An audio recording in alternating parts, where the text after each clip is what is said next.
अस्सलामुअलैकुम दोस्तों, आज आपसे शेयर करते हैं कि सर्दियों में हम बर्ड्स के लिए क्या करते हैं।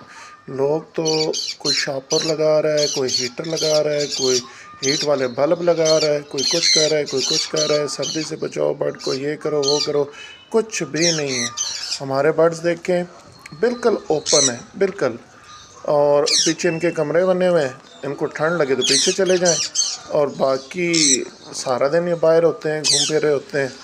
तो सिर्फ़ और सिर्फ सर्दी में अच्छी डाइट देनी चाहिए।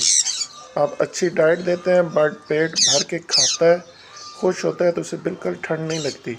जैसे इंसान खुद है ना, इंसान का पेट खाली हो तो उसे ठंड लगती है, जब पेट भरा होता है तो ठंड नहीं लगती। बर्ड्स का भी सेम इस तरह ही है। बाहर जंगलों में कौन सा इनको हीटर लगे होते हैं, बल्ब लगे होते हैं।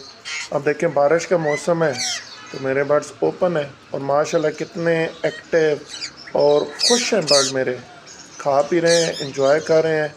तो इसलिए बर्ड्स की डाइट पे ध्यान दें, ना कि फालतू की चीज़ों पे। शुक्रिया।